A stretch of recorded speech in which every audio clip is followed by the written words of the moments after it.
मुझे पता है कि आप अपनी ज़िंदगी में कुछ बड़ा करना चाहते हैं, बहुत आगे जाना चाहते हैं और बहुत सफल बनना चाहते हैं।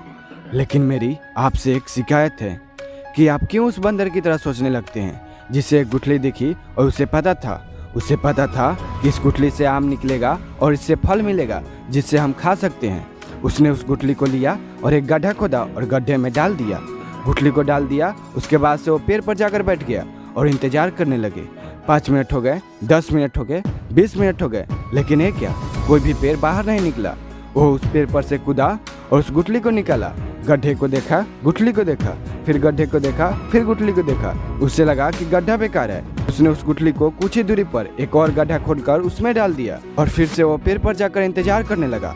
उसे लगा कि इस बार पेड़ जरूर निकलेगा। उसने इस बार पूरे 1 घंटे इंतजार किए, लेकिन ये क्या, पेड़ फिर से बाहर नहीं निकला।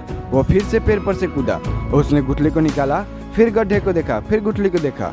उसे लगा कि इस बार गुठली बेकार है और उसने उस गुठली को बाहर फेंक दिया।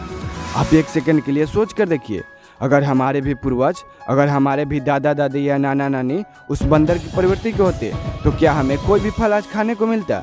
नहीं ना। तो सोचिए कि हमें भी कुछ जीवन में बड़ा करना है, हमें भी सफल बनना है और हमें भी आगे तक जाना है, तो हमारी सोच को बढ़ाना पड़ेगा। हमें अपनी सोच को बड़ा करना पड़ेगा। सोच कर देखिए कि कैसे कोई चीज़ हमें 1 दिन या 2 दिन या 1 महीने में मिल सकती है।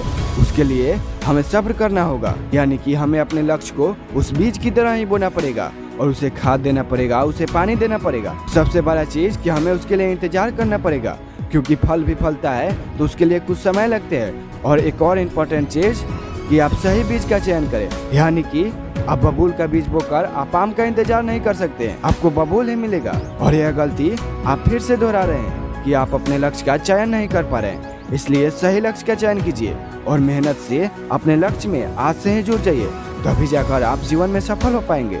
अगर इन बातों से आपके दिल में आग लगी हो तो शेयर कीजिए हमारे वीडियोज को और सब्सक्राइब कीजिए हमारे चैनल को, ताकि मोटिवेशन की आग आपको हमेशा मिलती रहे। फिर मिलते हैं आपसे अगले वीडियो में, तब तक के लिए सुनते रहिए राज मोटिवेशन। धन्यवाद।